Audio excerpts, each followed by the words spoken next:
Hello, this is Dr. Paul Cottrell, and I'm going to be talking about the JFK assassination and what could be learned from the assassination and how to apply it to what recently took place with the attempted assassination with Trump. So it's going to be about an hour long critique of this video. The video is an hour long. My critique is probably going to be a little bit add to that, so that maybe an hour and a half long video. But so sit back, enjoy this information and I will interject throughout to give you my thought process here. All right. Again, we need to respect the office of the presidency and also respect the office of, let's say, the Speaker of the House or the Senate or people in Congress. Those offices we should hold with reverence. Same thing with the Supreme Court. Unfortunately, the people that hold the office don't have reverence to it, nor do the people in the public sphere have reverence to these offices. So, just keep that in mind, that things are spiraling out of control, but they don't have to. They don't have to spiral out of control. And that there are players in the deep state that can orchestrate things, that can lead to negative externalities that go down the road of assassination. So with that, we'll begin, but please make sure that you subscribe to all my channels. I have 4 channels on YouTube. I have Brighteon, Bitchute, and Rumble. I also have Patrons. You can be a paid member on Patreon to help support my work. If you'd like to donate, if you like what I do, and you'd like to help support my work and help to reach more people to get healthy, please donate. You can donate through Stripe, PayPal, or buy me a coffee on my website. The website is the-studio-reykjavik.com. The link is in the description of this video. You can also go and follow me on X and GETTR. You can listen to my podcasts on Apple Podcasts or Podomatic. All those links are in the description of this video. You can also go to my store and take a look at my ebooks or purchase the supplements that I have and follow the protocols to slow down the aging process, boost up your immune system, and get healthy. Some of the products that I have on my store are collagen. Collagen is really important for your skin. It also is important for your joints and your bones. So this is a very comprehensive collagen powder. And you can see here the amino acids, all the different amino acids that I have in this powder. There's a scooper in here. You just take a scoop a day and you mix it with your food.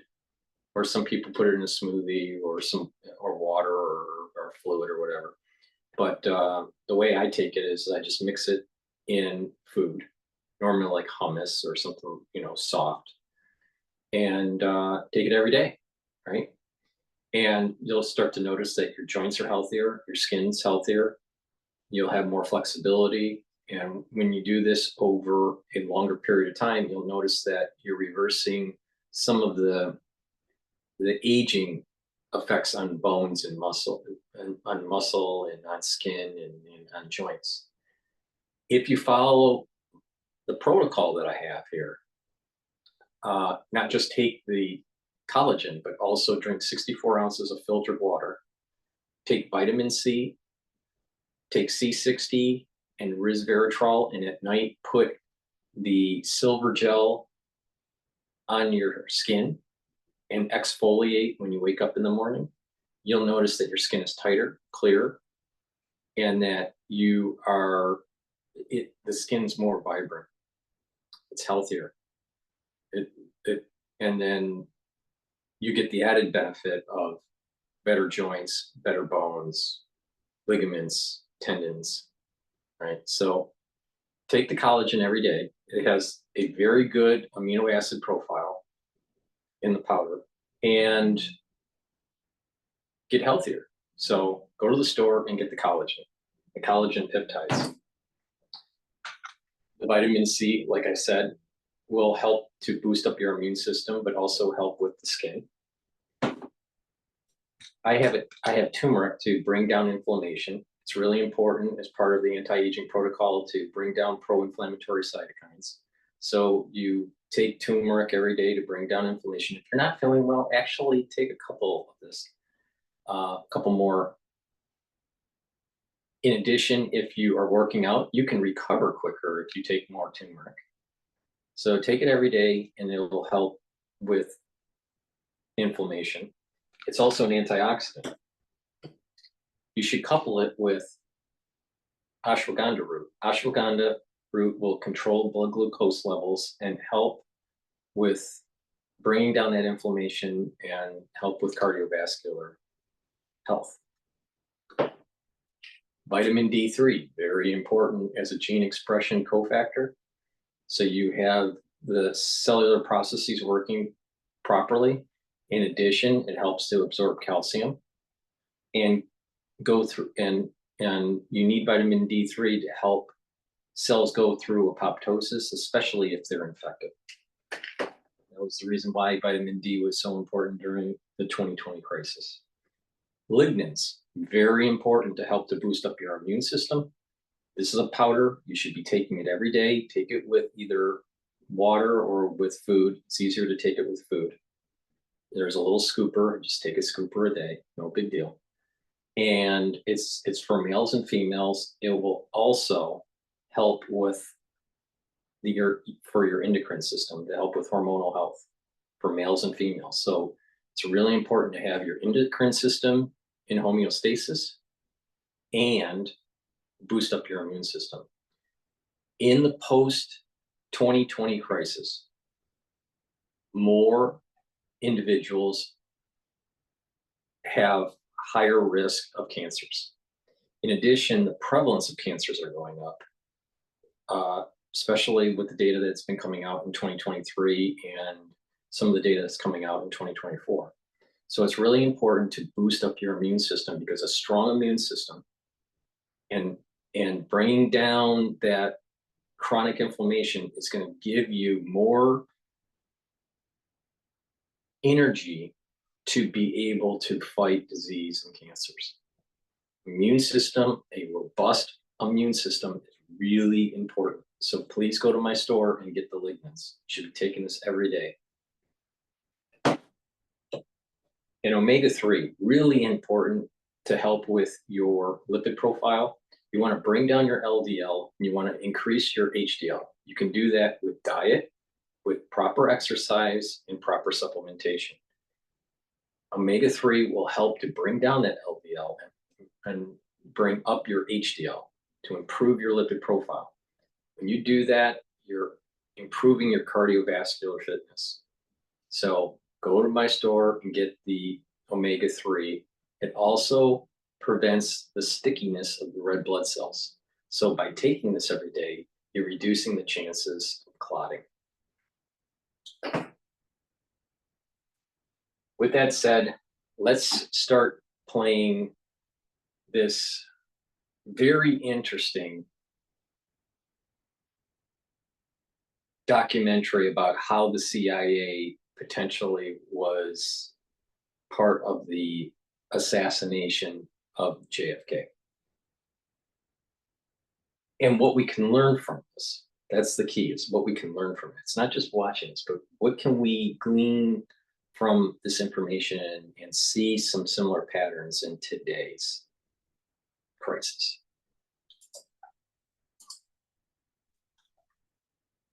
Of John F. Kennedy's assassination being an inside job.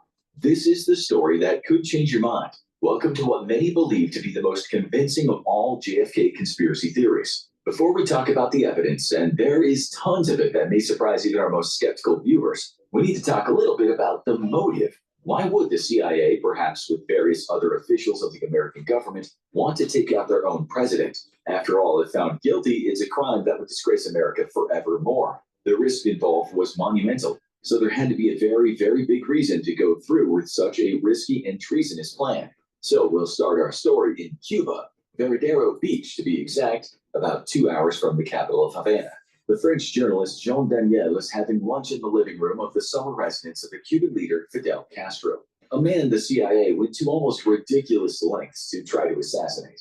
At about 1:30 p.m. Cuban time, the phone rings. The news from the other end is that someone had tried to assassinate John F. Kennedy. Castro.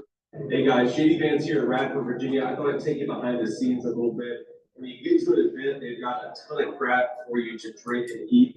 You have 3 bottles of Diet.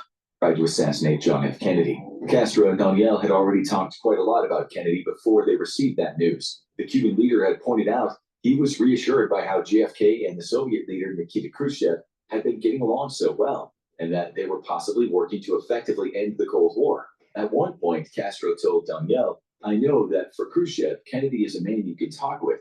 I've gotten this impression from all my conversations with Khrushchev." Castro told him that he was looking forward to working with Kennedy once the president secured a second term. This was a man the CIA despised. So when news outlets confirmed that Kennedy was dead, Castro, according to Daniel, was very solemn. Castro turned to him. Now, it's very important to understand the arc of history here, and that is Truman set in motion the CIA.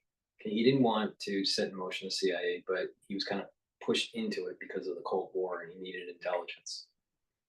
And it was under Truman's edict where he wanted the CIA to do operations to overthrow governments, to prevent them from going potentially under the sphere of the Soviet Union.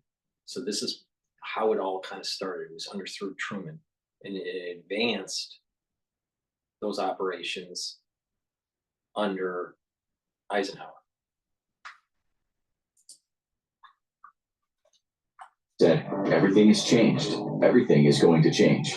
It certainly did. There were to be no more peace talks with the Soviet Union, that's for sure. The Cold War would rage on for many more years. On March 13, 1962, the United States Army General, Lyman Lemnitzer, who was the chairman of the Joint Chiefs of Staff, presented a plan to the Secretary of Defense, a man JFK trusted, Robert McNamara. Like many of the people working in the highest echelons of the American military and intelligence, Lemnitzer wanted to invade Cuba. Nonetheless, to do that, the U.S. would need a good reason, so Lemnitzer introduced Operation Northwoods to McNamara. This plan pretty much sums up the kind of people that surrounded Kennedy.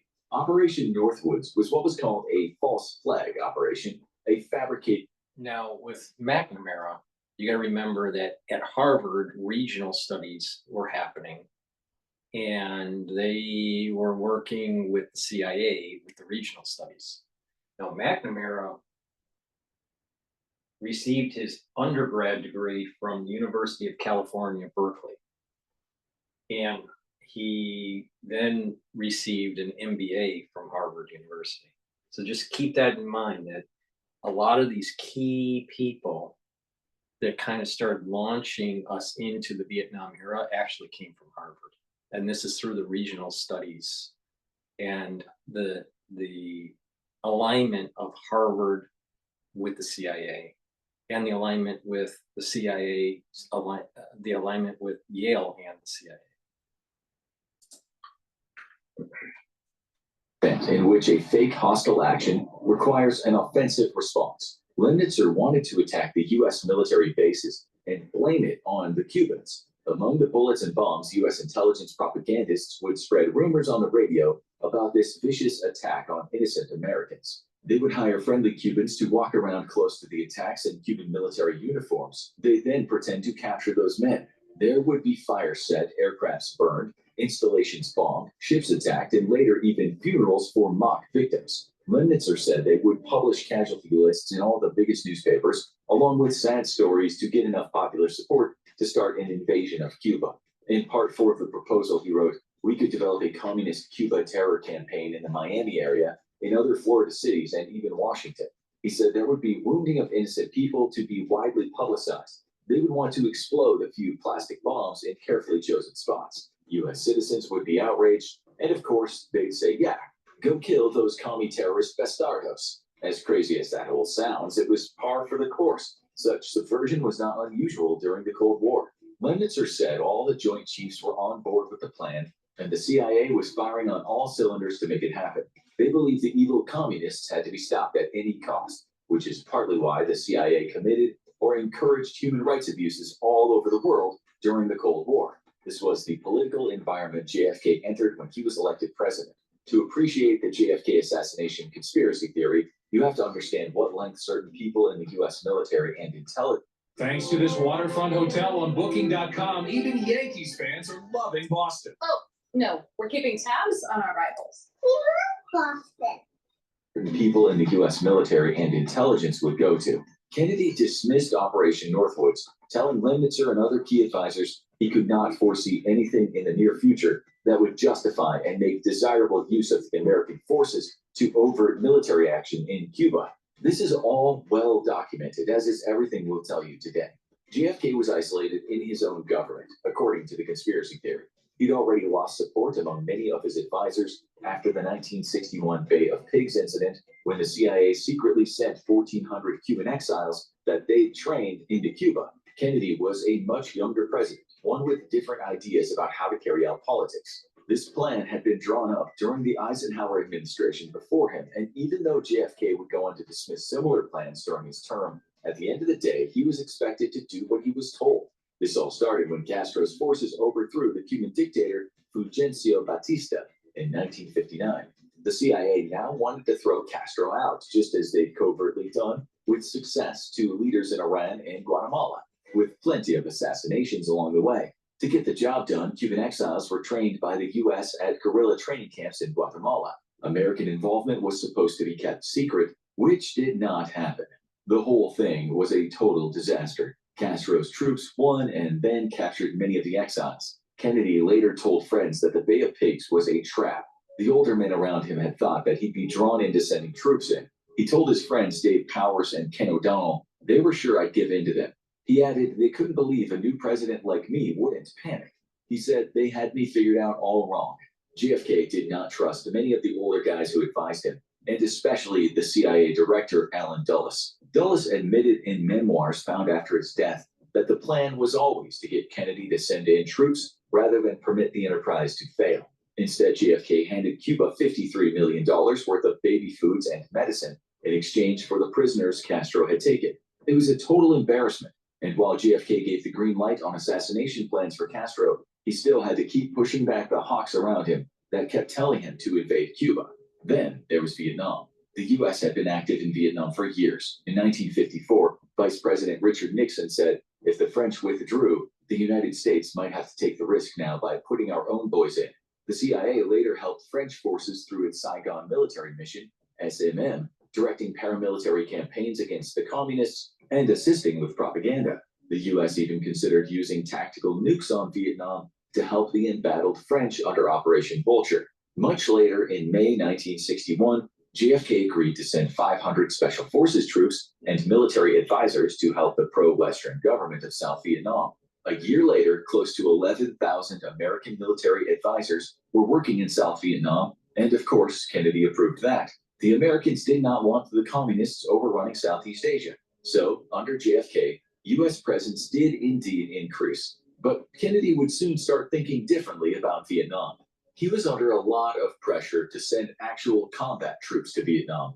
As the Pentagon Papers later showed, he was willing to send in advisors and let the CIA do what it needed to do, but he was against sending in units capable of independent combat. The Pentagon Papers, by the way, were thousands of pages of top-secret Department of Defense actions up until 1968 in Indochina. They were released in 1971 and showed the American public a very different side to military America, which would include secret campaigns in Vietnam, Laos, and Cambodia, and result in many, many thousands of dead civilians. The CIA was out of control, which likely wouldn't have happened had JFK not been taken out.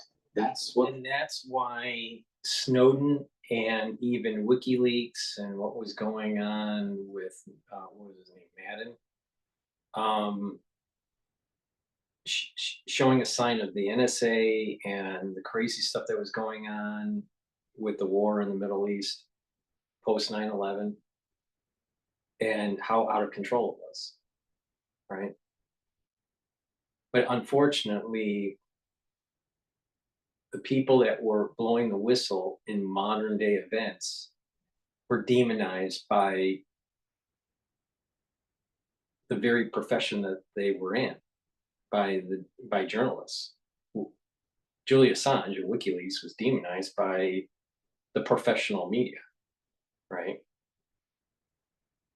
And the professional media sided with the CIA.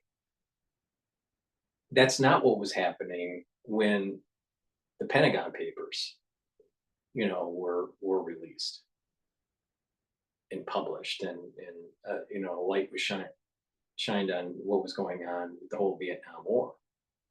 This is all these wars are CIA's involved in, all of them. And when we have individuals in journalism trying to shine a light on stop the crazy train with the national security state, they're demonized, they're attacked, and they're discredited, and sometimes prosecuted or persecuted. So we're living in a different time period. Unfortunately, the fourth branch of government, which is the media, the press, it's not free. It's aligned with the national security state now. The big problem. Now, this documentary didn't say it, at least not yet. When Kennedy was younger, he spent some time in Indonesia. I think this was when he was a senator. And he stated in the 50s, in the 1950s, that America could not win a war in Vietnam, that we should not get involved because of what he was seeing with the French. And I think his observations in the 50s gave him, and his experience with CIA early in his presidency with the Bay of Pigs, put him on a track where he didn't want to escalate with using military forces in this whole new Cold War environment with Khrushchev. Conspiracy theorists think. Daniel Ellsberg, the military analyst and activist behind the Pentagon Papers, had always been unsure about where Kennedy had stood on Vietnam.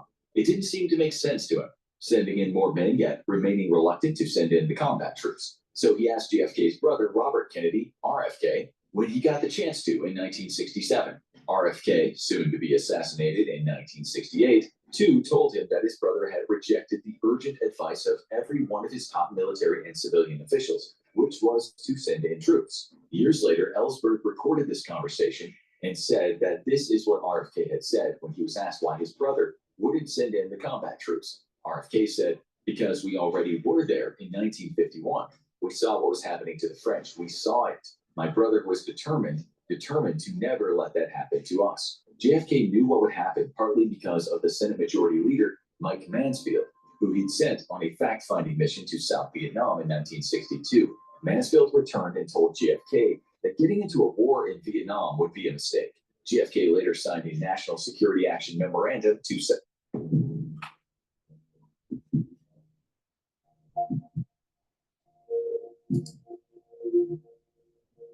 National Security Action Memorandum 217, which forbade high-ranking military and civilian personnel from going to South Vietnam without State Department clearance. This rattled the Pentagon. JFK told Mansfield he was thinking about a full withdrawal from Vietnam, but he would wait.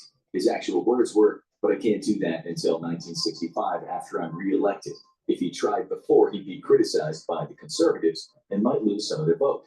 JFK told his friend and consultant, a man we mentioned earlier, Kenneth O'Donnell, in 1965, "I'll become one of the most unpopular presidents in history. I'll be damned everywhere as a communist appeaser, but I don't care." McNamara later surprised the military hierarchy in a meeting in Honolulu when he told them 1,000 military personnel were to be withdrawn from South Vietnam by the end of the calendar year 63. McNamara told them to draw up concrete plans. It seems the military had other ideas. After JFK's death, those combat troops were sent en masse. This happened when U.S. officials and subsequently the media said there'd be an unprovoked attack on American vessels in the Gulf of Tonkin. But the facts about this attack were at best manipulated and at worst totally contrived. They served as a pretext to go to war with Vietnam. The Tonkin Gulf Resolution, written by Congress, gave the president virtually unlimited power to do whatever he wanted in Southeast Asia, a power that was very much exercised by both Lyndon B. Johnson and later Richard Nixon. Almost 200 documents that the National Security Agency, or NSA, declassified in 2005 and 2006 show us that Congress was misled. We won't go into all the details today, but what was said and what happened were two very different things. And at the time, the misinformation was enough to make war with Vietnam look justifiable. But JFK's Vietnam withdrawal plan wasn't everything. In July 1993, a Canadian newspaper, through a Freedom of Information request, had 21 secret letters that were written between JFK and Khrushchev declassified. They talked about mountains and lakes and other beautiful things, and they also talked about atomic weapons and the destruction of the world. In one letter, Khrushchev compared their situation to the mythological Noah's Ark, saying they might see each other as clean and unclean, but in the bigger scheme of things, they were on the same ark together and wanted the same thing. They didn't want to blow the whole world up. JFK replied, saying he liked that analogy, adding, "Whatever our differences, our collaboration to keep the peace is as urgent, if not more urgent, than our collaboration to win the last world war." They might have been on friendly terms in those letters, but that didn't stop the Cuban Missile Crisis. After the Americans deployed missiles in Italy and Turkey, the Soviets deployed ballistic missiles in Cuba. This was fighting talk. In fact, what happened next is generally thought to be the closest the world ever came to nuclear war, despite both countries knowing that many, many millions of innocent people would die. In the middle of the crisis, JFK was under pressure to launch an attack, which he knew would mean a full-scale nuclear war. RFK, who was then the U.S. Attorney General, told the Russian ambassador Anatoly Dobrynin, "We are under severe stress. In fact, we're under pressure from our military to use force against Cuba." He then said, "Please pass this message to Khrushchev through unofficial channels." He said, even though the president is against any action against Cuba, an irreversible chain of events could occur against his will. Against his will. This is important to understand. JFK knew when people such as General Curtis LeMay said, "Hit them now and be done with it," they were deadly serious. In that particular instance, JFK replied sarcastically, "And what do you think the reprisal would be?"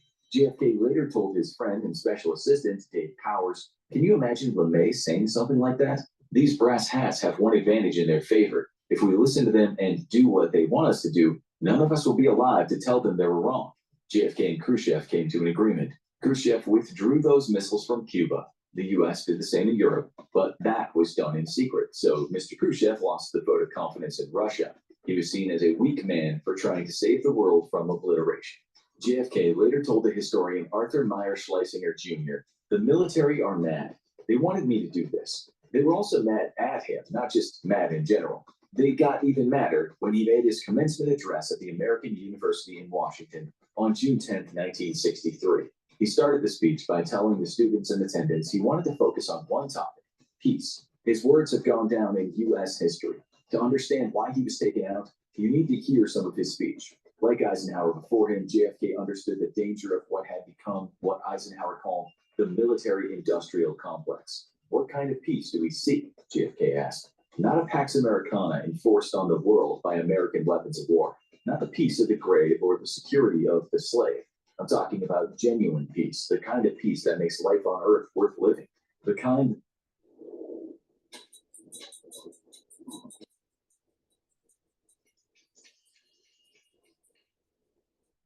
life on earth worth living. The kind that enables men and nations to grow and to hope and to build a better life for their children. Music to the ears of many Americans, but not what the military-industrial complex wanted to hear. He was talking about wasting billions of dollars on nuclear weapons that could destroy the world. He said peace would not be easy, but the U.S. and its enemies should work toward mutual tolerance. And he added that disarmament was favorable to war. He even had the nerve to say, let us re-examine our attitudes toward the Soviet Union. A war with this enemy, he said, would destroy all we have built, all we have worked for. He said he hoped our military forces are committed to peace and discipline in self-restraint. Our diplomats are instructed to avoid unnecessary irritants and purely rhetorical hostility. He said the words peace and disarmament. The word peace for the Pentagon is like garlic for a vampire. Did JFK really mean it, though? Was he serious about disarmament and ending the Cold War? Documents on this matter and his actions say yes, he was serious, according to the conspiracy theorists. With all of these talks of peace and disarmament, JFK had basically put a target on his head. Then on July 25th, 1963, JFK delivered a 26-minute televised address on the nuclear test ban agreement. He and Khrushchev had agreed not to test new nuclear weapons. Kennedy told Americans in their living rooms that since the nuclear weapons had been created, all mankind has been struggling to escape from the darkening prospect of mass destruction on Earth. This was not disarmament, but he did say a journey of 1,000 miles must begin with a single step. On October 11th that year, he signed the initial order to withdraw 1,000 troops from Vietnam. That target on his head got much bigger. In Action Memorandum 263, he said that the major part of the U.S. military task in Vietnam can be completed by the end of 1965. This memorandum later came out in the Pentagon Papers. Even so, when JFK signed that order, the CIA was doing things in Vietnam that he had no control over. The reporter and editor for the Washington Daily News, Richard Starnes, wrote that the CIA had penetrated every branch of the American government in Saigon. They ran the show. There was what Kennedy wanted in Southeast Asia, and there was what the CIA wanted. They were out of control, and always had been, which is why Kennedy said he would splinter the CIA into 1,000 pieces and scatter it into the winds. He said this about an agency that hired mafia assassins to take out politicians and had an assassination manual that talked about throwing people from buildings to make their deaths look like an accident. The manual explained in some cases, a CIA assassination must be made to look like it was committed by a fanatic of some sort. It added politics, religion, and revenge are about the only feasible motives, although. So how do we apply this to the current situation with Trump? Well, we know that Trump is not a warmonger, right? Compared to some of the people that he ran against, like Hillary Clinton and Joe Biden. And even some of the neocons that he was running against during the 2016 primary. So you have a deep, quote, a deep state or a national security state that didn't like that posture. In addition, the added situation where the deep state and the national security state was in bed with the Clinton campaign to try to demonize Trump during the 2016 election cycle for president, so she would win.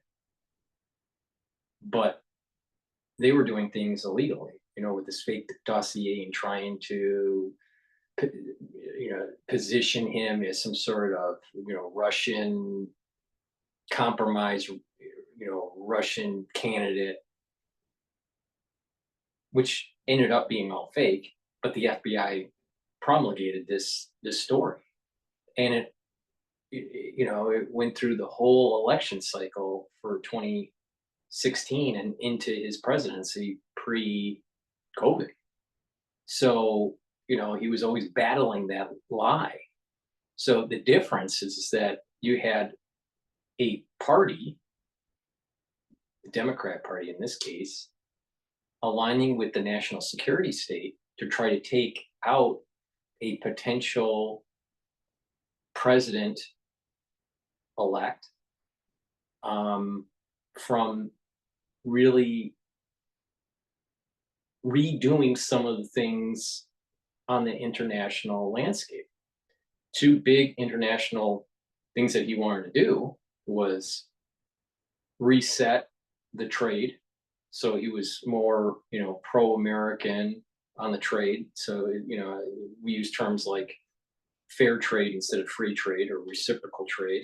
He was into tariffs. He wanted to be more forceful against China. in terms of economics, and he wasn't for NATO expansion. So all these buttons that he was pushing were against the national security state, very similar to the buttons that JFK was pushing against the national security state. Now, the national security state is ballooned out much more in our time than during the 1960s, but it was still a problem back then. The difference is that you had this Democrat alignment, the Democratic Party alignment, and the Hillary Clinton crowd within government that was trying to circumvent the power of the presidency when Donald J. Trump was in office. Now, this goes back to what I was saying. We as citizens need to have respect for the presidency, the office of the presidency.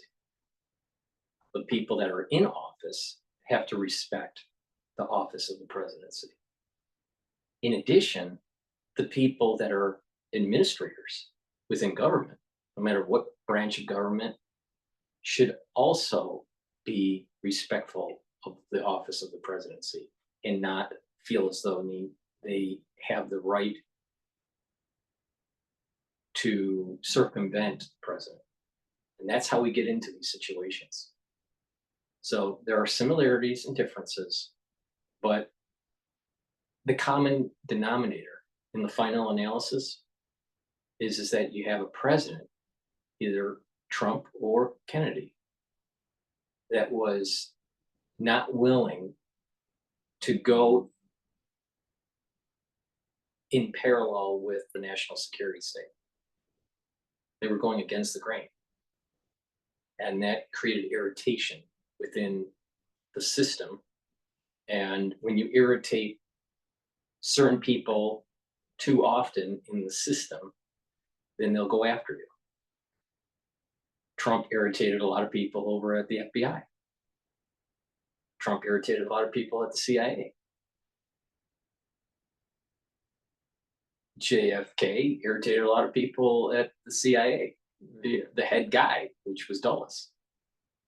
So there are similarities, there are a little bit of differences, but there is a lesson to be learned here. The national security state is too powerful, it doesn't have enough accountability, and needs to be destroyed. It's intended that the assassin die in the act. You'll hear more about this kind of fantastic assassin later, but first, let's finish this first part of the show. Our mode of explanation with National Security Memorandum 239. I'm Millie, a content creator, coach, and business owner. If I had started my business from zero, I would have focused on building out my client experience with HoneyBook. National Security Memorandum 239. Before we continue, I'll roll this back a little bit. So we get the. Let me just do a quick commercial here for PNN. Please go to my store, the-studio-reykjavik.com, and take a look at the supplements that I have. The link is in the description of this video. It's the-studio-reykjavik.com, and get the products such as the digestive enzyme complex. This is really important to break down carbohydrates, proteins, and lipids. It helps to reduce the load on your pancreas as you're digesting. And by breaking up these compounds, you're going to be able to absorb the nutrients better. In addition, this has fibrinolytic and proteolytic enzymes in it. That means that the proteolytic enzymes will break up glycoproteins. Why is that important? Well, you need enzymes to break up glycoproteins, such as spikes on things like maybe from 2020. Oh, and by the way, you need fibrinolytic enzymes that this has to break up clots, because fibrinolytic enzymes break up fibrin, and that helps to break up clots. So please go to my store and get the digestive enzyme complex.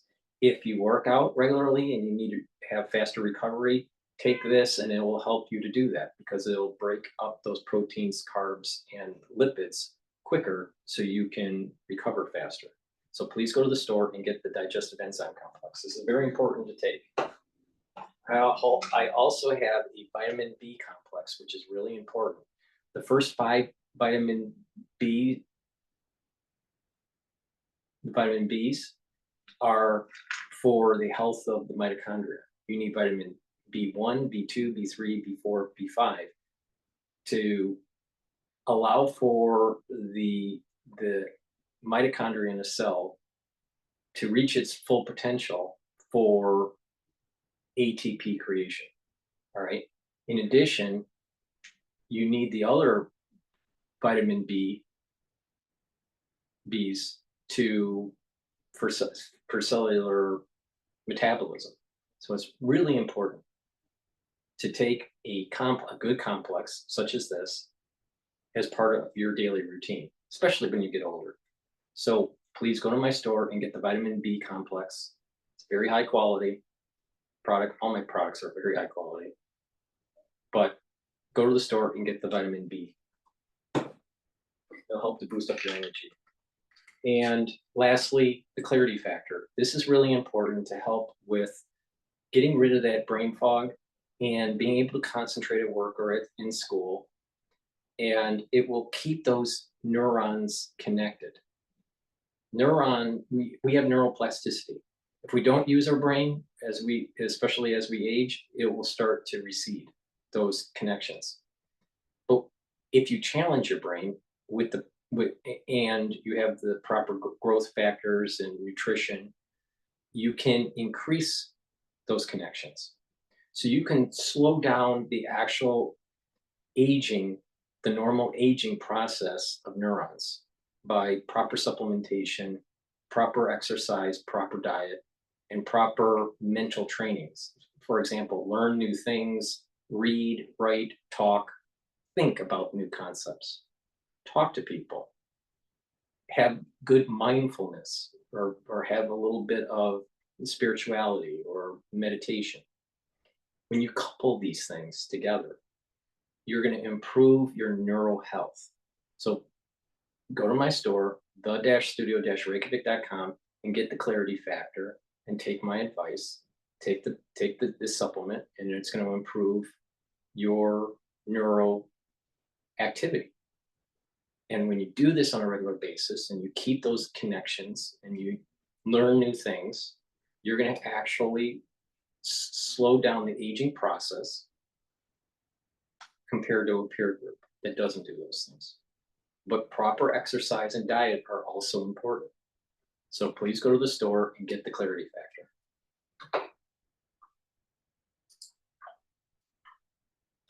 Created by a fanatic of some sort, it added politics, religion, and revenge are about the only feasible motives, although it is intended that the assassin die in the act. You'll hear more about this kind of fantastic assassin later, but first, let's finish this first part of the show. Our motive explanation with National Security Memorandum 239, which was titled U.S. Disarmament Proposals and was signed by John F. Kennedy. It said, I have in no way changed my views of the desirability of a test ban treaty or the value of our proposals on general and complete disarmament. Further, the events of the last 2 years have increased my concern for the consequences of an unchecked continuation of the arms race between ourselves and the Soviet bloc. He wanted again to talk about general and complete disarmament of nuclear weapons, and he said he would be the one to lead the talks and make this happen. He was effectively talking about ending the arms race and possibly the Cold War. He meant what he had told those students about peace and stopping humanity's slow crawl to total annihilation. Ending the Cold War, say the conspiracy theorists, was about as much as JFK's official foes could take.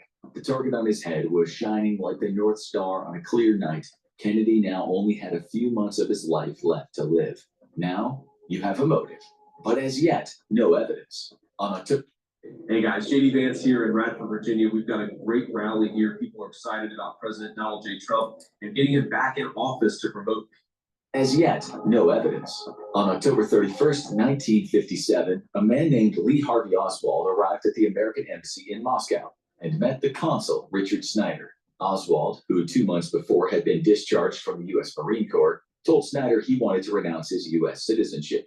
He then handed Snyder a letter that explained, My allegiance is to the Union of Soviet Socialist Republics. In an era of rabid anti-communism in the US, this was incredibly risky, especially if Oswald ever returned to the US. Soviet officials who were present were led to believe that Oswald might know something of special interest. Oswald said he would make known to them all the information concerning the Marine Corps and his specialty therein. All of this is documented. But what did he know? Wasn't he just a regular soldier, as people were later told? It's often said that Oswald was a kind of nobody in the military, but his job as a radar operator at Atsugi Air Force Base in Japan was not a nobody's job. This is a crucial base of operations for the CIA, as it acted as its headquarters in that part of the world. With one more base in the region, this was where the CIA's very secretive U-2 spy planes took off from. This program was run by CIA officer Richard Bissell, who worked closely with CIA Director Allen Dulles, both of whom were tasked with using these planes for spying missions over the Soviet Union. Rather than a nobody, Oswald had crypto clearance at the radar control room where he worked, meaning the most top secret of top secret clearance. Oswald often listened to the radio communications of the U-2. He certainly would have known many things the Soviet Union would have wanted to know. Marine Corps Lieutenant John E. Donovan was later Oswald's officer at another base, where Oswald had the same access to ultra top secret information. But what's incredibly strange is that when the Warren Commission later interviewed Donovan about Oswald's involvement in JFK's death, they asked not one thing about Oswald's U-2 work and his access to top secret information. You'd think that that would have been important, say the conspiracy theorists. When Donovan was asked about that years later by a writer, he told the writer that he actually asked the Warren Commission investigators, "Don't you want to know anything about the U-2? They replied, "We asked you exactly what we wanted to know from you. And we asked you everything we wanted for now. And that's all." Donovan then asked another guy from the program if they'd asked him about Oswald's U-2 work, and he confirmed that he wasn't asked about it either. Weird. It's also weird that 6 months after Oswald defected, the first U-2 plane was shot down by the Soviets. It was as if they had insider information. But guess what? When a year later Oswald returned to the US after some factory work in Minsk, the Americans, who had been made aware of Oswald's possible connection to the U-2 attack, allowed him to walk right back into the country without a problem. They gave him a passport and even a loan just 24 hours after he applied for the passport. This was insane, considering that Oswald had worked on classified spying technology and defected to the enemy shortly after. Many would see this as treason. Something fishy was going on. People who later wrote about this said every single obstacle was removed for Oswald on his return to the US. The Warren Commission never uttered a word about Oswald's crypto clearance and his U-2 work. But why? Something else the Warren Commission didn't talk about was the fact that Oswald worked near the CIA site in Japan, where MK-Ultra mind control experiments were conducted on captives and its own soldiers. A CIA memo declassified just recently, titled "Truth, Drugs, and Interrogation," tells us that the CIA dosed agents who performed dangerous overseas missions. Maybe the Warren Commission didn't know about the mind control stuff, but that would be surprising since the commission used CIA and FBI personnel for the investigations. Yes, some say the CIA was tasked with investigating a crime it had committed. Former CIA agent Victor Marchetti, who wrote the book saying many things the CIA did not want to be published, said back then the CIA ran an operation from the Office of Naval Intelligence in which young men were to appear like they were angry at the US and disenchanted with its capitalist ways. They were then sent to the Soviet Union or Eastern Europe as spies. About 40 men were in the program, each of them trained at Nags Head, North Carolina. They learned how to act and what to say, with the Americans knowing the KGB would pick these men up at some point. The Americans hoped the KGB would try to turn them into spies, making them valuable double agents. Is that what Oswald was doing when he went to the Soviet Union? Very possibly, say the conspiracy theorists. Oswald's former roommate in the US, James Botello, said Oswald's whole pro-communist thing was a total lie, a pretense. He told writers that Oswald was actually anti-communist. He added, "I was sure that Oswald was on an intelligence operation in Russia." He said when Oswald returned and was welcomed back with open arms, not even being questioned by US police or intelligence, he knew Oswald was definitely working for intelligence. Moreover, watch 100 plus channels of live TV, your favorite sports, movies, and more, with no hidden fees or long-term contracts. Working for intelligence. Moreover, considering Oswald defected to the USSR and told the guys at the embassy on record that he had information to give the Soviets. How come he could move around without constantly being surveilled? How did he manage to kill JFK with that kind of history? With the CIA knowing he was working where JFK would one day pass? The conspiracy theorists say this guy makes about as much sense as the movie Inception. Well, I mean, they didn't exactly say that, but you get the point.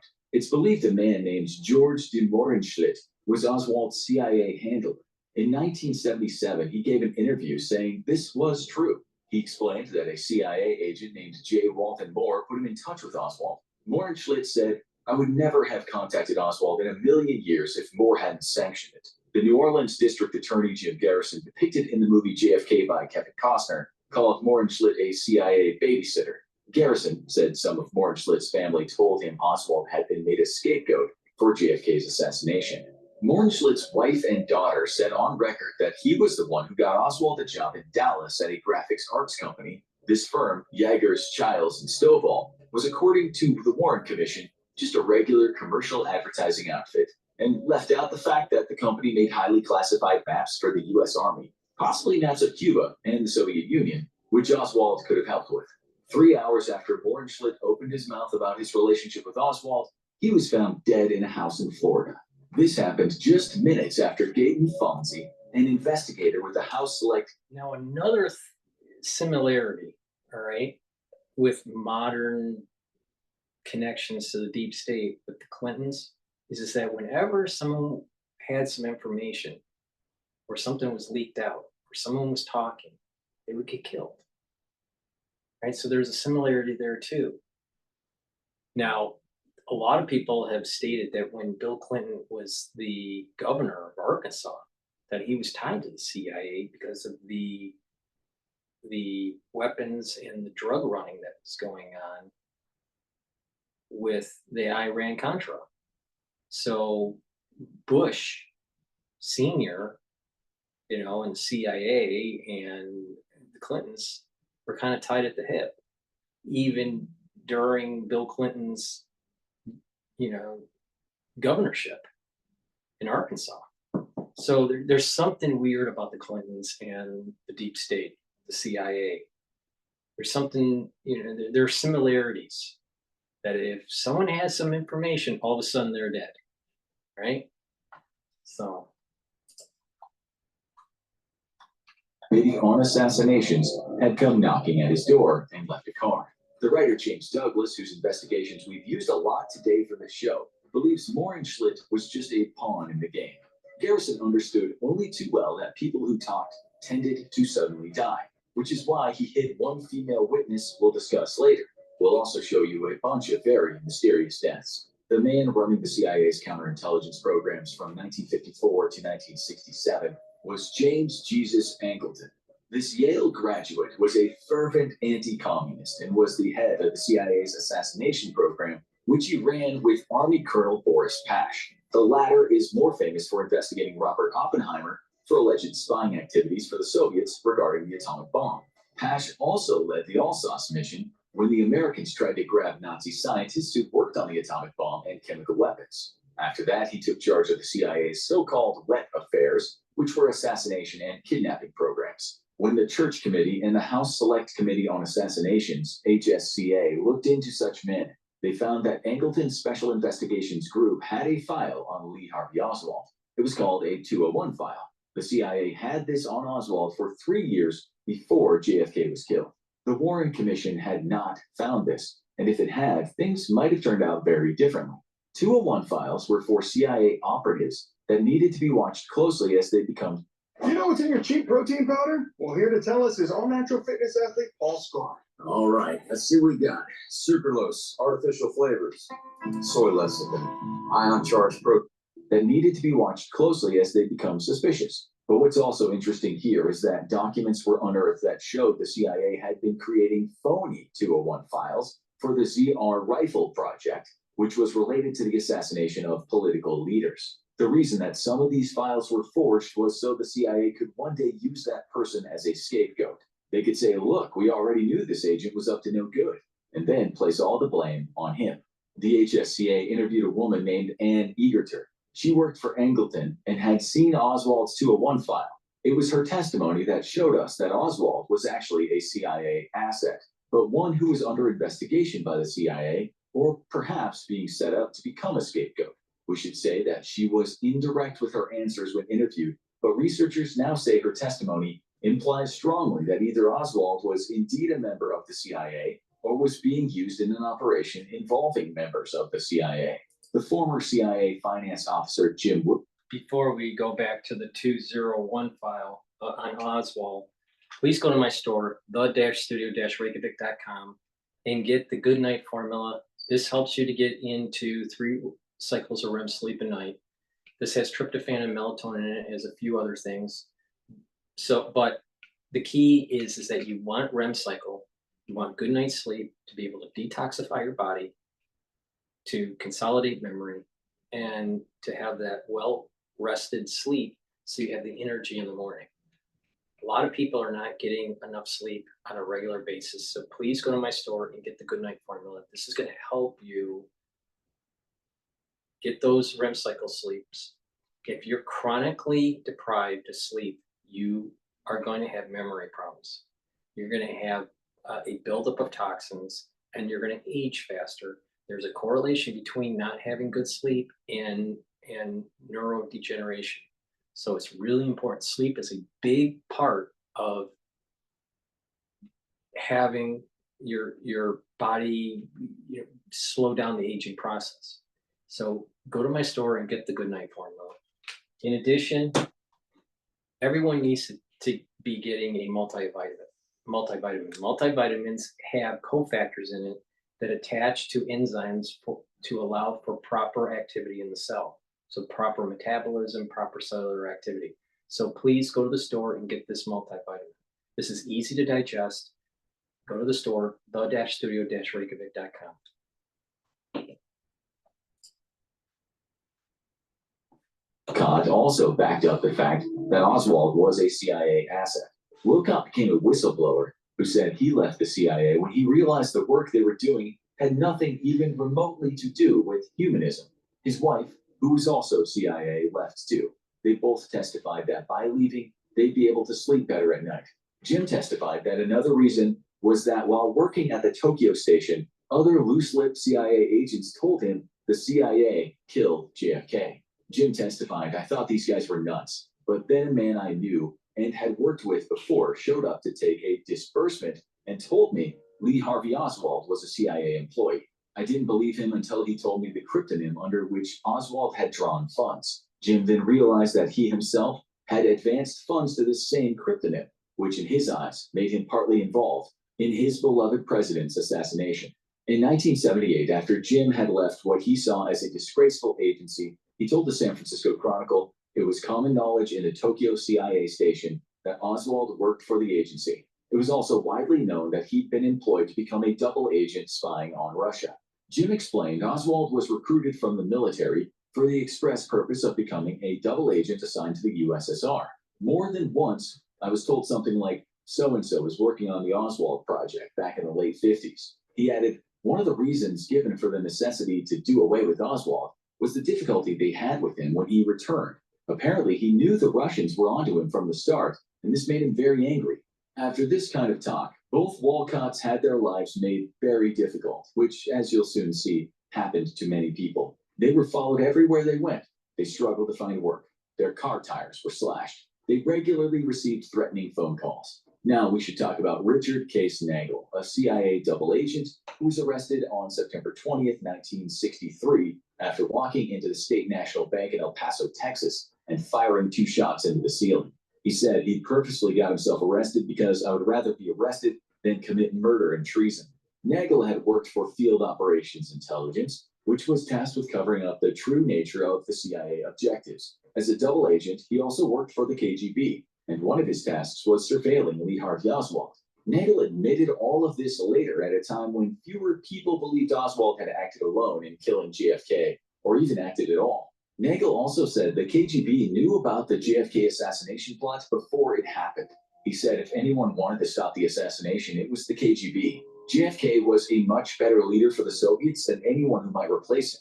The KGB told Nagel to either kill Oswald or to at least try to convince him that he was being set up to become a patsy. He told him when he met Oswald in New Orleans. Nagel also sent FBI boss J. Edgar Hoover a registered letter saying he'd been ordered to kill Oswald and that there was a plan to assassinate JFK. Nagel believed that he would somehow be implicated in this assassination, so he got himself arrested. Jim Garrison interviewed him and later said he was the most important witness there was. Nagel said after talking to Garrison, he survived 3 attempts on his life and then agreed to stay quiet for immense pension. But what about his letter to Hoover? He said he wrote it in a way to persuade the reader that its sender was familiar with CIA procedure, that it was not a crank letter. He used the alias Joseph Kramer, a pseudonym of a Soviet agent known to the US. Surely that would mean the FBI knew what was going to happen to JFK. The FBI has always denied it received such a letter. Since there is no letter, Nagel has been painted as a loon. But then, in 1995, the Assassination Records Review Board, ARRB, got in touch with Nagel, saying they would take him seriously as long as he told them everything and handed over every document he had that could show he was telling the truth. They mailed him a letter saying that on November 1st, 1995, which was the day he was found dead in his bathroom in his house in LA. It was said to be a heart attack, in spite of him being in good health and having no heart issues. We should add that under MKUltra, the CIA worked on methods to cause people to have heart attacks. His son Richard was left the key to a storage lockup in Tucson, Arizona, where his dad had told him he kept all of his documents in a purple trunk consisting of everything about his time in the CIA. When Richard arrived, he found all of his father's things, minus the purple trunk. It was gone. It was also strange that the day Richard went to Arizona, his house was broken into and ransacked. Weird. We should also mention Thomas Arthur Valley, the man believed to have been the CIA's first patsy, who was to be blamed for the assassination of JFK on November 2nd in Chicago rather than November 22nd in Dallas. This was only made public knowledge 4 decades after JFK was assassinated. Information about Valley, the fact that he looked like Oswald and had a background similar to Oswald's, was never made available to federal agents in Dallas at the time of JFK's visit. The assassination in Chicago failed, but Valley was still arrested. The file on Valley said he was a far right-wing lunatic obsessed with guns, a loner, and paranoid. This fits perfectly with what the CIA like to call lone actors when they need to blame a crime on someone. The Secret Service had learned about the Chicago assassination plot, so raced to Valley's house, where they found an M1 rifle and 500 rounds of ammunition. They told the Chicago police to watch this man 24 hours a day. A day later, policemen Daniel Roth and Peter Sherla pulled over Valley's car and found a hunting knife in the back. In the trunk were 300 rounds of ammunition. When investigators later interviewed Valley, he told them he worked in Japan on the secret U-2 program. They found his car's license plate had been frozen. Journalists were told the plate information was classified. As for those 2 detectives, they went on to have astonishing careers in police intelligence. The academic Daniel Stern investigated Groth's police career and said he'd never had anything close to a normal career. He went missing for long periods. He and other researchers said Groth actually worked for counterintelligence. Had they been part of a plot to make Valley a patsy, placed there just in case the assassination was successful? Valley's sister, Mary, believes her brother was set up as a potential assassin. She said Thomas was never the lone nut he'd been portrayed as, although he did have a history of some mental health issues. That's why he was honorably discharged from the Marines in September 1956. What's more, Valley later told the journalist Edwin Black that he'd worked for the CIA at a training camp in Long Island, training Cuban exiles in the art of assassination.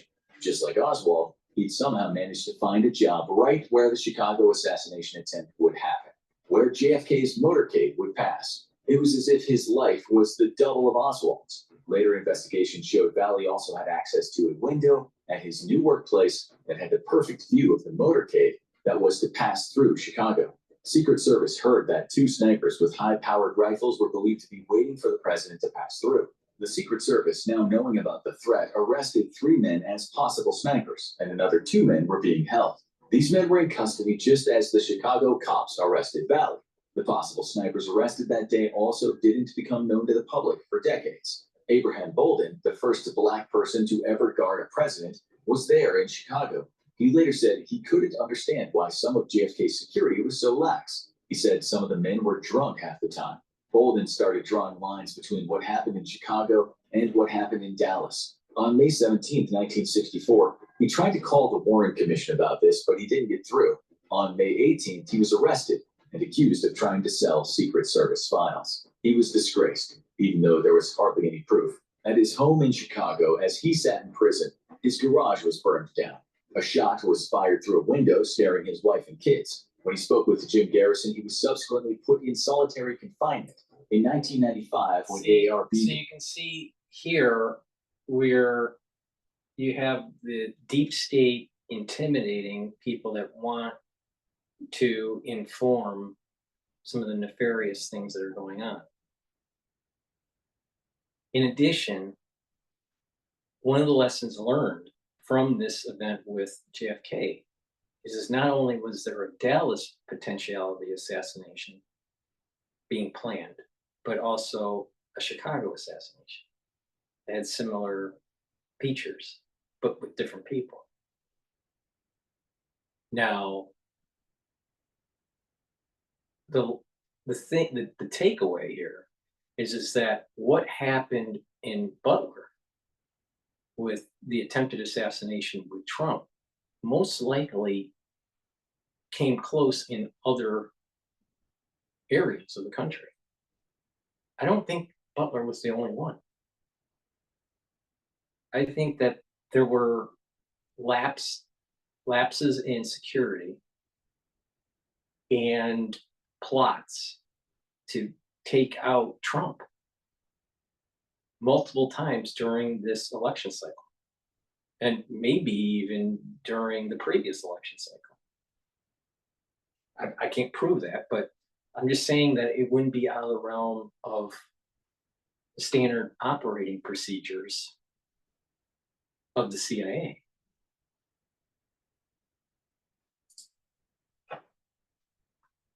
On the case, the Secret Service destroyed all records of the Chicago plot after AARP investigators asked for access to them.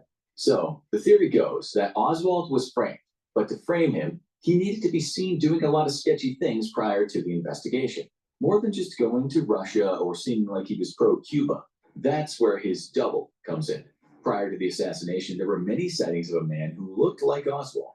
He was seen at a firing range on a few occasions. The theory says that the CIA was trying to make this man look guilty by sending a body double to the local firing range. One of the witnesses in the Warren Commission, Malcolm Price, said someone who looked like Oswald asked for help with his scope at a Dallas firing range. The witness, Garland Slack, said he was at another firing range, and this Oswald character drew attention to himself by burning up his ammunition on Slack's own target. Slack said when he complained the man gave him a look he would never forget. The problem was, when the Warren Commission was told about these events, Oswald was supposed to be in Mexico City, visiting the Russian and Cuban embassies. There were too many Oswalds. The conspiracy theorists say they weren't just setting up Oswald, but indicting the whole of the Soviet Union in a Cold War they needed the American public to support. 4 days before JFK was shot and killed, the Soviet embassy in Washington received a letter written by Oswald, or at least signed by Oswald. J. Edgar Hoover's FBI read the letter before it ever got there. In the letter, Oswald admitted to meeting with Valery Kostikov, the KGB's undercover assassination specialist. So the man who apparently killed the JFK 4 days prior to killing him sent a letter talking about hanging out with the Soviet assassin. This was a perfect setup. But how do we know Oswald wrote the letter? Asked the conspiracy theorists. The Russian ambassador wrote, "This letter was clearly a provocation. It gives the impression we had close ties to Oswald." He said the U.S. must have been aware of the letter. He added that whoever wrote it was no doubt behind the assassination. When Lyndon Johnson became president after JFK, he actually decided not to scapegoat the Soviet Union, but he didn't question the fact that Oswald was guilty. The Warren Commission would later make out that Oswald's plan was to escape by plane to Cuba after he knocked off the president. This obviously didn't happen since Oswald was arrested and later shot dead by someone we'll discuss later, Jack Ruby. Maybe not a man who you think he was. Oswald didn't fly away, but it had to look like he had plans to do it. The patsy needed a fake getaway. On November 20th, 1963, a car drove into Red Bird Airfield just outside Dallas. They parked close to the American Aviation Company, a private airline. One man stayed in the car, and a woman and a guy entered the office. They said they wanted a Cessna 310 for November 22nd and wanted to fly to the Yucatan in Mexico, not too far from Cuba. Wayne January, who was the owner, became suspicious when he asked lots of strange questions, such as how far the plane would go, at what speed, and where else they could fly besides Mexico. These were amateur-sounding questions, the type a kid or criminal would ask. January also said he looked in the car at the guy that didn't come in, and not surprisingly, he said it was Lee Harvey Oswald. He said that after the assassination, of course, Redbird Airfield was just 5 miles from where Oswald lived. In 1991, through a Freedom of Information request, a British man named Matthew Smith got hold of the FBI's report on the Redbird Airfield incident. Smith then flew into the U.S. to find Wayne January and told him what the FBI had said about the incident. January was shocked. The FBI had written that the incident occurred in July, not November, 2 days before the assassination. It also said January had been unsure about it being Oswald in the car when he had told him it was for sure him. His exact words were, "I gave them a 9 out of 10 chance." The reason for all the lies, say the conspiracy theorists, is that in January's testimony, he said he thought those two people were thinking about hijacking a plane to Cuba. After President Johnson decided not to implicate Cuba or the Soviet Union in JFK's death, they now didn't need this Redbird Airfield incident. It had to be played down. Just half a day after the Redbird incident, a police lieutenant in Louisiana named Francis Frug was called into a hospital in Eunice, Louisiana. There, he met a woman who was in withdrawal from opiates. Her name was Rose Charmaine. She said she'd been driving with 2 men, who later threw her out of the Silver Slipper bar they were drinking at, and she got run over. Frug took her to another hospital where she could have her withdrawal in more comfort. And on the 2-hour journey, Charmaine told him the 2 guys she'd been driving with had told her they were going to kill the president when he arrived in Dallas. She said they were either Cubans or Italians. He didn't, of course, think so much of it since she was in a bit of a state at the time. But when 2 days later JFK was shot, Frug called the hospital and told them not to let Charmaine out of there. He couldn't believe it. Had she really known? After JFK was killed, they contacted the FBI about what she had told them, and they were told they already had their man. They didn't want to know about Charmaine's story.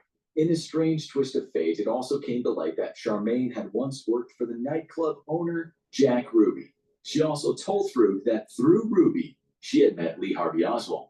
She explained that Ruby and Oswald were actually quite close. She never got to testify in the subsequent JFK investigations. On September 4th, 1965, she was found dead in the middle of a road in Big Sandy, Texas. The driver of the car that had hit her said that he had swerved to miss some suitcases piled in the road. Only when he swerved, he went over a body. It's never been explained why a woman at 3 in the morning was lying in the road next to a pile of suitcases. Dr. Charles Crenshaw, who later wrote the book about JFK's assassination, said her autopsy showed the kind of head wound that's usually associated with a gunshot wound. She might not have even been hit by the car. Jim Garrison wanted to exhume her body, but the state of Texas refused his request. When Mac Manuel, the owner of the Silver... It's pretty deep stuff. Please go to my store, the-studio-reykjavik.com, and get the resveratrol. You stack this with C60, and it will help with mitochondrial health. This is an antioxidant, but it will also help to get rid of senesced cells. Getting rid of senesced cells is important because a cell can either go through apoptosis, or it can just kind of just sit there and not divide and accumulate toxins. So by getting rid of senesced cells, it kind of stimulates and improves that tissue, especially if that tissue has adult stem cells. And by stimulating those adult stem cells, the new cells will be in that tissue and the average telomere lengths will be longer. So it's really important to take resveratrol, especially with other antioxidants like C60. So please go to the store and get the resveratrol. Now, since I've been talking about C60, it's a very strong antioxidant. You can get it in a 2 ounce, a 4 ounce, or an 8 ounce configuration. This is the 2 ounce configuration. Take a teaspoon of it a day. And what that will do is it'll soak up free radicals. And by soaking up free radicals, it'll also help with the mitochondrial health in the cell and boost up your ATP. This is really important because by reducing the stress in the cell will operate better, your tissues will be younger, and you will slow down the aging process. So take this, especially on an empty stomach, because for better absorption. If you're working out, take it before your workout, because your recovery time will be quicker. There's a theme, there's a common thread that I keep on telling people when they work out, that if you follow my protocol, you'll actually recover quicker. All right. So take the C60 every day, teaspoon of it every day. All right. And you're going to notice huge benefits, especially if you stack it like I've been telling you to stack this. So you can get it in avocado oil, coconut oil, or extra virgin olive oil. But go to the store, the-studio-reykjavik.com, and get the C60. It's really important. This is this is a part of the core of the anti-aging protocol. And lastly, it's really important to improve your gut biome. And I have two different probiotics. I have a powdered probiotic that has a scooper and you just mix it with food. Or there are these capsules, these veggie caps that you can take. So either way, they're both very good probiotics, but it's important to take a probiotic every day to improve that gut biome. What that will do is it'll allow you to absorb your nutrients better and have a better communication and better metabolism between your gut and your liver, and better communication between your gut and your brain.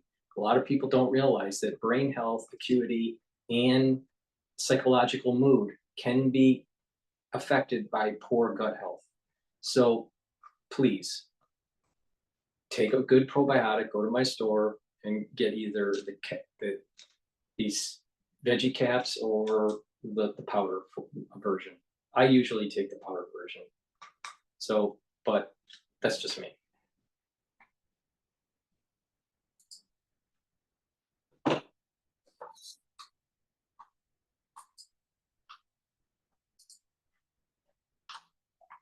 Flipper was later interviewed. He identified the two men that she was with as Sergio Smith and Emilio Santana, two Cuban exiles. Santana told Jim Garrison that he had worked for the CIA in 1962 when he first got to Miami. He was involved in moving weapons on the sea for guerrilla fighters in Cuba. The CIA admitted to using him, but said they terminated his contract in 1963. Charmaine's story might sound unbelievable, but it's just a little bit strange that she talked about knowing JFK was going to be killed at a time that she was seen with Cuban CIA operatives. The conspiracy theorists say this is just one coincidence of hundreds of strange coincidences. As for the other man, Smith, he'd once been arrested in Venezuela on charges of plotting to kill President Ernesto Betancourt, the so-called father of Venezuelan democracy. Records show Smith was released from prison and the U.S. I can't believe I wasn't taking CMOS supplements before. Tried the Wellness Trio from Holistic Vibes, and it's been a game changer in my daily supplement routine. A bundle comes with the Caribbean. Smith was released from prison and the U.S. Embassy came to his aid. He went straight to New Orleans, where he worked with a Cuban exile group, and it was there he befriended the detective/intelligence agent Guy Bannister, who also knew Oswald. Small world, eh? Say the conspiracy theorists. Bannister and Smith had offices in the same building, the Bolter building. The witness, David Lewis, who worked for Bannister, later testified that Oswald and Smith knew each other. Okay, let's move on a little bit. 23-year-old Julia Ann Mercer said on the day JFK was murdered, she saw a green truck parked close to Dealey Plaza, where the president would be killed in 1.5 hours. A man exited the truck and pulled out what she described as a rifle case. The man then walked over to an area that would later become known as the Grassy Knoll. She said 3 cops were standing nearby and not one of them did anything about this man walking around with a rifle case. She then pulled up next to the truck and looked at the driver. She got a clear look at him, but only recognized him 2 days later when she saw his face on TV. She was absolutely sure the guy driving the truck was Jack Ruby. She said that well before anyone ever asked her questions about some conspiracy. After seeing the guy with the rifle, she'd been overheard telling her friends about it at a restaurant.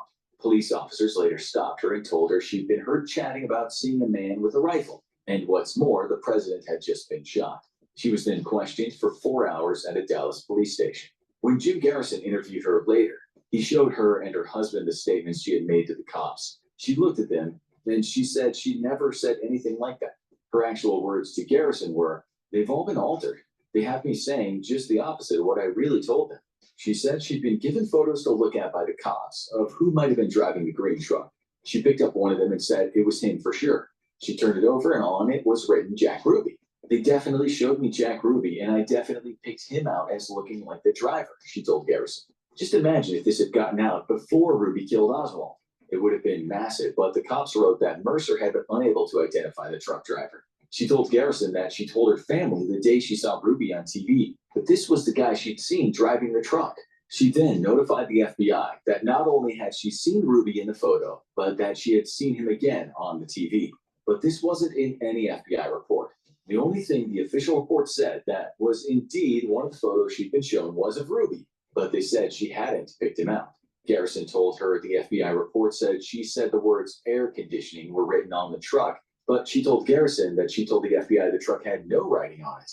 I clearly said there was no printing on the truck, she told Garrison, but that didn't stop the agents from spending 2 days looking for air conditioning trucks. She also told Garrison neither of the signatures on these 2 pages of the affidavit are mine, although they are close imitations. On the day of the assassination, Sheriff Bill Decker and Police Chief Jesse Curry were both nervous. They knew the president would be exposed. Both of them had been told by the Secret Service to lighten security that day.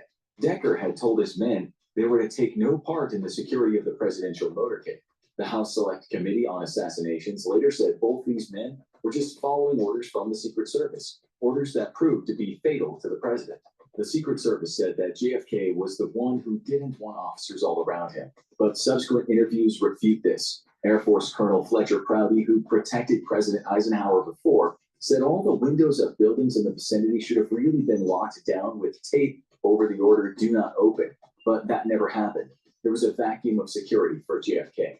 Deputy Sheriff Roger Craig said just after the president was shot, he saw a man running down the hill toward another man driving up. So a vacuum of for security for the president sounds awfully familiar with what happened with Donald J. Trump just recently with the attempted assassination.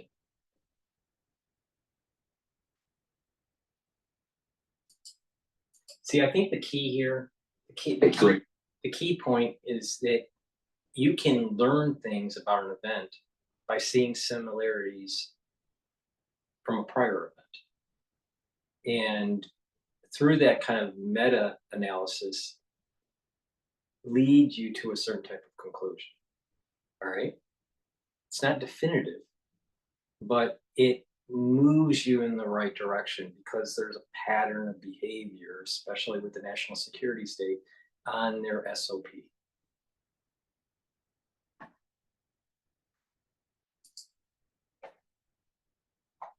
Rambler station wagon. He tried to stop them, but he couldn't get across the street and the car took off. Craig then ran toward the Texas School Book Depository to tell the Secret Service. There, he met a man who said he was Secret Service, who Craig said didn't seem very interested in what he had to say. Craig later went to. Hi, I'm JT, and I made Result Hunter, the search engine for conservatives. Let me just tell you what it does. First of all, big tech right now is run by a bunch of elitist people who all happen to vote the same way and who all didn't what he had to say. Craig later went to the police station and talked to Captain Will Fritz of the Homicide Division. By this time, Fritz said they had a man in connection with the killing.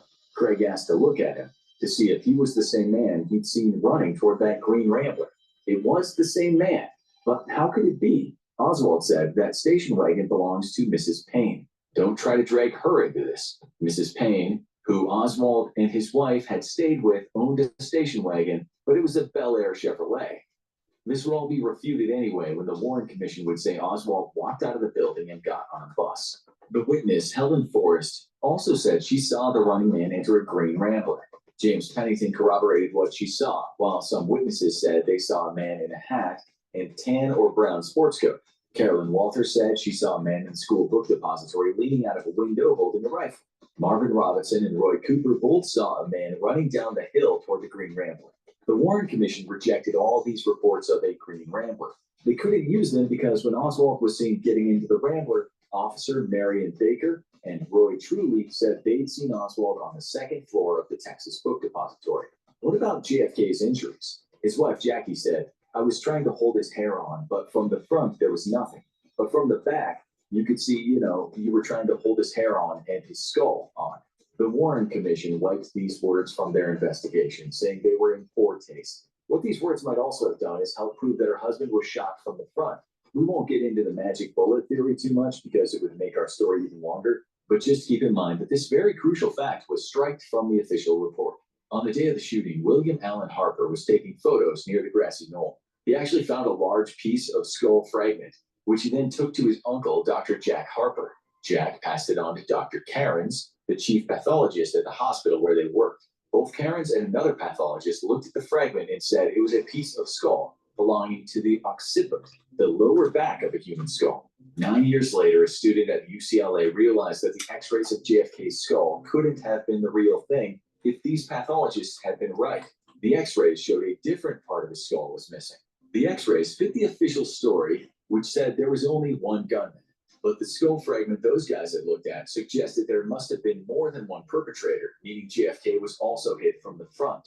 Dr. David Mantic, a radiation oncologist, later investigated the x-rays and determined they were not authentic. They'd been forged, he said.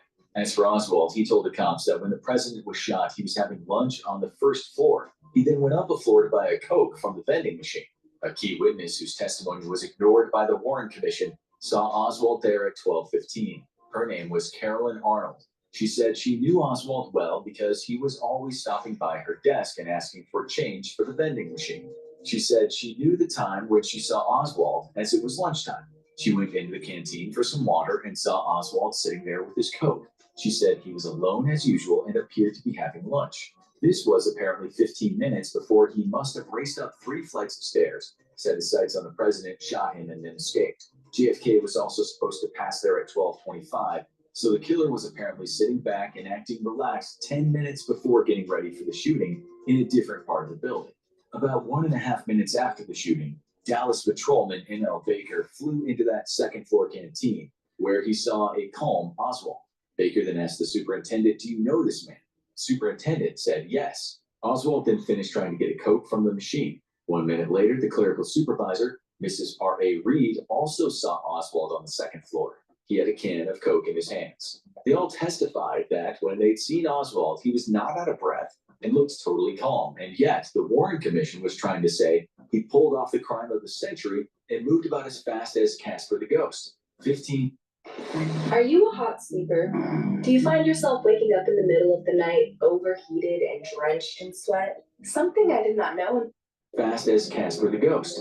15 years later, Arnold found out that the FBI had changed her statement from seeing Oswald on the second floor to seeing him in the hallway off the first floor. "This doesn't make any sense to me," she told a journalist. Her testimony of Oswald calmly eating lunch just did not fit the narrative.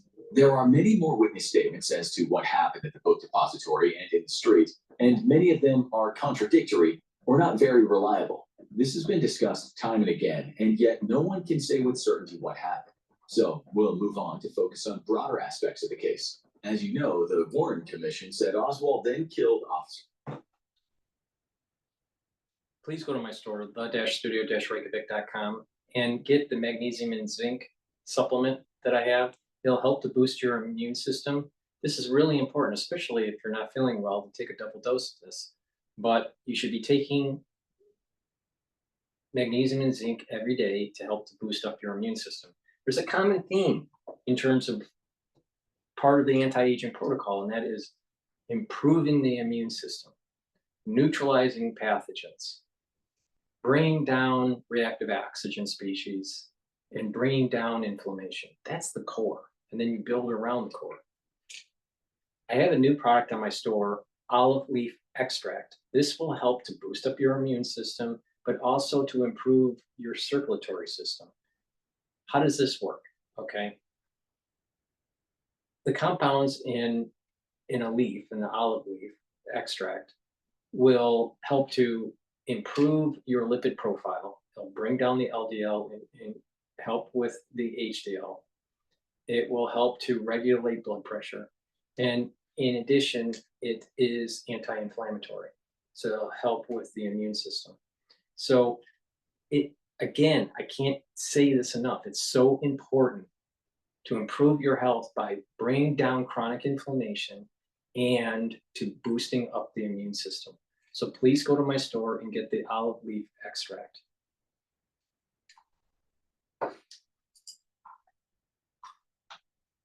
J.D. Tippett, and later fled into a movie theater. This is only one story, though. There's another take on this tale, say the conspiracy theorists. The Warren Commission says Tippett pulled over Oswald at 1:15. They exchanged words. Tippett walked around the car, and Oswald shot him. Oswald hit him with 4 bullets, after which he took off on foot, reloading his gun on the way. The report says 12 people saw the shooter, and at least 5 made Oswald out in photographs at the station. Calvin Brewer, manager of a shoe store, also saw Oswald. He said he saw Oswald acting weird, and then he went into a movie theater. Julia Postal, who was in the ticket booth, saw the man sneak in, so she called the cops. The time was 1:45. Even so, Warren Butch Burroughs, who ran a concession stand in the theater, claims to have seen Oswald at 1:05. He didn't see Oswald enter the theater, but he saw him inside. Butch said he was 100% sure of that. He also said Oswald bought popcorn from him at 1:15, exactly when Tippett was shot. Again, it was as if there were 2 Oswalds. 18-year-old Jack Davis also saw Oswald at this earlier time. Davis said he was weirded out because there was loads of space in the auditorium, but this guy sat really close to him as if he was trying to be seen.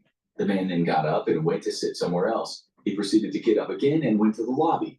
Davis said Oswald returned about 20 minutes later, although Butch said the Oswald he saw instead went to sit by a pregnant woman. Butch then said after Oswald was arrested in the theater after being wrestled to the ground, he was astounded. He said he saw another Oswald, like a twin brother. One Oswald was carted out at the front of the cinema, and Butch said he saw the other Oswald being taken out the back. Bernard Hare, who owned a hobby shop, saw the commotion out in the street at the front, and then went into the back of his store, where there was an alley behind.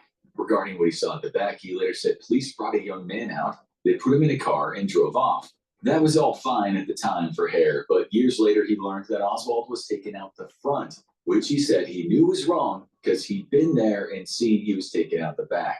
Both Hare and Butch's stories seem to suggest there were 2 Oswalds, as does the story of police officer L.D. Stringfellow, who said in a police report that Oswald was arrested on the balcony at the theater auditorium, but he wasn't. He was arrested in the main bottom part.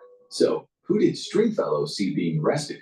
And who was the Oswald that the motor mechanic T.F. White saw around 2 p.m. who was wandering around a free man? The other Oswald by now was in a police station. White saw a car that seemed suspicious, a red Falcon. He took the license plate, PP4537. A man in a white shirt got into it, who White realized later that night when he saw the man on TV was Lee Harvey Oswald. But how had he seen him at 2 p.m. when he was apparently in custody at the time? White's wife said, "Say nothing, keep your mouth shut." Years later, a journalist got that license plate number. When he checked it out, it belonged to Carl Amos Mather, who worked for Collins Radio, a contractor for the CIA. The FBI then talked to Carl Mather's wife, who said Carl was very close to the deceased Mr. Tippett. It was she and Carl who broke the news to Tippett's wife after he was shot. 15 years later, Carl said he'd testify to the House Select Committee, but only if he was granted immunity from prosecution. There were too many coincidences, say the conspiracy theorists, too many connections, but the best one follows. The official timeline is further complicated by the story of Robert G. Vinson, who worked in the U.S. Air Force for the North American Air Defense Command, or NORAD. He saw the second Oswald, too. He was on the same getaway plane as Oswald. Let us explain. Vinson wanted to go to Colorado Springs, which was home, so he went to Andrews Air Force Base and, as was customary in the Air Force, asked if he could hitch a ride on one of the planes. No planes were leaving, so he wrote his name and serial number on a sheet, so he was on the list to go next. He then went to breakfast, but halfway through it, he heard his name called on the loudspeaker. He was told a C-54 cargo plane was leaving for Denver. Great, he thought. The plane had no markings on it, and when he got inside, it was empty. He saw 2 men in overalls working on the plane, but strangely, they also had no markings on their clothes. Vincent was also surprised that no one asked him to sign the manifest, which happened every time he hitched a ride. When he was high in the sky, he heard a voice on the intercom say, "The president has been shot." The plane suddenly banked left and headed south. Soon in the distance, he was very surprised to see the skyline of Dallas. 2 men in Dallas got on the plane, a taller man and a shorter man. He thought nothing of it until sometime later when he saw Oswald on TV, and he knew he was the shorter guy. Both these guys got off the plane when the plane landed again. Vincent later said, "I couldn't understand why they were in such a rush." Vincent later found out the plane had landed in New Mexico. He eventually got home, and sometime later he told his wife that Oswald had somehow been on his plane. His wife said he was nuts. He kept quiet about it for 30 years, and in all those years, despite immaculate service, he never got a promotion. Let's remember, he put his name and serial number down at that Air Force base. If the man really was Oswald, someone must have known Vincent had shared a plane with him. In 1964, Vincent was called in for what he was told was a special project. He soon discovered it was with the CIA. They put him through a series of psychological tests and then asked him to work for them. He refused, as he had still had his ambitions in the Air Force. It seemed in the end he had no choice. His bosses later told him he was going to work with the CIA at Area 51 on the Blackbird SR-71 spy plane. The conspiracy theorists believed that the CIA wanted Vincent close, working on top secret projects and unable to talk about his job. Vincent later said that he wasn't dumb. He knew that this work meant he was being asked to keep quiet about his plane ride. He later said he knew the CIA would never let him out of their sights. The CIA, he thought, could have killed him, but instead they hired him. But in 1992, when Congress passed the JFK Records Act, and Vincent was already retired, he contacted Dan Glickman, a Democratic representative for Wichita, Kansas. Vincent now knew under the new act he was able to talk. Vincent's story made the news, and later it became a book. Investigations showed that the C-54 could have landed about 5 minutes from where White had seen Oswald in the Red Falcon. So this is how the second Oswald got away, according to the theory. After JFK was killed, the first man to inspect the body was resident surgeon Dr. Charles Crenshaw, who was then working at the Parkland Memorial Hospital in Dallas. Jackie Kennedy was beside herself, he later said. She just recently tried to put her husband's brains back into his head.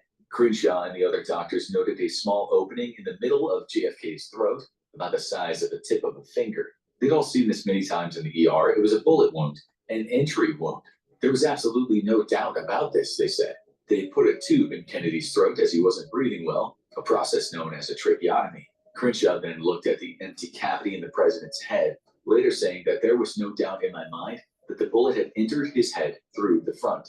Still, on that day, the Secret Service took the body. This was not in line with the U.S. protocol. Coroner Earl Rose tried to stop them, telling them the chain of evidence meant JFK could not leave the hospital. The agents pushed him aside. They really wanted that body. As you know, the following autopsy at Bethesda Naval Hospital in Bethesda, Maryland, revealed something very different than what the doctors had seen. The conspiracy theorists said that the CIA's Alan Dulles made sure the doctors soon changed their minds and agreed it was possible that an entry wound could suddenly become an exit wound. There was one lone gunman, said Dulles, and you better make well sure you tell the story that fits that. Dr. Malcolm Perry changed his statement, telling a friend that men in suits had visited him. Secret Service agent Elmer Moore later admitted that he'd been told to pressure Perry. Moore said, I did everything I was told. We all did as we were told. Crenshaw said in 1992, we believed the medical truth would be asking for trouble. I was as afraid of the men in suits as I was the men who assassinated Kennedy, adding that anyone who would kill a president wouldn't think twice about killing a doctor. He wrote a book titled JFK, Conspiracy of Silence. He was subsequently smeared. It was reported how much money he'd made from the book. The Journal of the American Medical Association said in a paper that he might not have been in the trauma room that day. Doctors and nurses at least came forward and said he had, and that what he said was the truth. It didn't matter. Once he was smeared, there was always a shadow of doubt hanging over him, say the conspiracy theorists. Even the doctors that did the official autopsy were under pressure. They were told not to examine the throat. Navy Medical Corpsman Paul O'Connor was there. He said they were told to leave the throat because the wound was just a tracheotomy wound, not a gunshot wound. It got very tense, he said in an interview, later adding, we were all military. We could all be controlled. Lieutenant William Bruce Pitzer, who was head of the Navy's audiovisual department, got something worse than a good old smearing, according to this theory. He worked on a 16mm film of the Bethesda autopsy. He saw everything. First Class Corpsman Dennis David saw Pitzer working on the film. They both knew what they saw, that JFK had without a doubt been hit from the front. David later said in an interview, I can assure you, it was definitely an entry wound. He said it was inconceivable that it could be anything else. David assumed that Pitzer had taken the film. He realized later what he had seen would contradict the evidence that a lone gunman shot JFK. Pitzer had in his hands the most important footage in America. On October 29, 1966, Pitzer's body was found on the floor of the National Naval Medical Center where he worked. The FBI said he was found in a pool of blood with a bullet wound to the head. The .38 caliber pistol was lying nearby. His family said straight away that what the FBI said happened could not have happened. Pitzer was neither depressed or suicidal. We know from his wife and friends that he was thinking about retiring from the military and taking a new job. David said they were afraid that he would take the pictures that he and I had seen, the 35mm slides and 16mm film, that he would have taken them with him. Pitzer was thinking about moving to a major studio, so David said they'd be afraid Pitzer would have given them this evidence to work with. Both the slides and the film have never been seen again. This allegedly incontrovertible evidence disappeared when Pitzer died. Naval intelligence went to see his wife, Joyce, after she died and told her not to talk to anyone. She kept quiet for 25 years. Even at 80, she said she was afraid if she spoke, they'd stop her pension. She'd actually been told something incredible, something darker than the dark side of the moon. A retired Army Special Forces lieutenant named Daniel Marvin had visited her. She said he told her in 1965 the CIA had approached him with an assignment. The job was to assassinate her husband. She always knew someone had killed him, but Marvin said he hadn't been the man to do it. He'd refused to take out anyone on American soil, but he was still telling her someone in the CIA had her husband killed. Marvin had been a Green Beret and later trained as an assassin at a secret training camp in Fort Bragg, North Carolina. It was called the Special Warfare School. During that training, he and others were told that a perfect assassination of a government leader would consist of using snipers and setting up a crazed loon who could easily fit the description the public would believe. In fact, in 1966, the CIA asked Marvin to assassinate Cambodian Crown Prince Norodom Sihanouk and make it look like the work of Viet Cong. The operation was later aborted, but Marvin said his entire military career consisted of such black operations. He told Mrs. Pitzer that Colonel Clarence W. Pattern summoned him to the office one day and told him that he was to meet a company man. This company man asked him if he'd be willing to execute a man who was a national security risk. Marvin assumed this would be in Southeast Asia, where he worked before. So when he was told the target was William Pitzer and he was in the U.S., he refused to do it. He said he would only do it if Pitzer were abroad. Marvin later said in an interview, it was common knowledge in Mafia and CIA circles that Green Berets were tapped by the company to terminate selected targets in foreign countries, whereas the Mafia provided the CIA's pool of assassins for hits in the U.S. Marvin was also in contact with Captain David Vanek. He said in interviews later that Vanek, who he trained with regarding assassinations, might have killed him. Want to trade Bitcoin, plus oil, plus gold, plus so much more? Let me introduce you to Plus 500, the intuitive and easy-to-use trading app that gives you regarding assassinations might have killed Pitzer.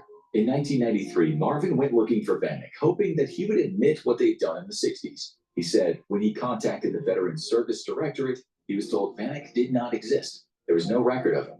That's when Marvin thought, they took him out too. But AARB found Vanek in 1996. By then, he was a colonel in the U.S. Army Reserve Medical Corps. Vanek admitted to training at the Special Warfare School, but said he didn't know Marvin. He also said he couldn't recall a meeting with the company man and didn't know William Pitzer. An investigation showed that Vanek had worked for the CIA cover organization 1965 to 1967. As for Jack Ruby, while in prison, a doctor diagnosed him as psychotic. He'd lost the plot. Book Chaos, Charles Manson, the CIA, and the Secret History of the 60s, Ruby was perfectly healthy and in a fine mental shape when he was visited just days before that diagnosis. And each time before that, how come he said that? I don't know why it's interrupted. New York Times wrote on March 10th, 1964, Mind Expert says Ruby was insane. Anything he said now would be the words of a madman, which the conspiracy theorists said came in handy for some people. The man who diagnosed Ruby was Louis Jolyon West, a doctor who became notorious in time for dosing people with large amounts of lysergic acid dithylamide in his top secret work with the MK Ultra interrogation, hypnosis, and mind control program. One of the most outspoken people about JFK conspiracies, and apparently how ridiculous they were, was the prosecutor and author, Vincent Bugliosi.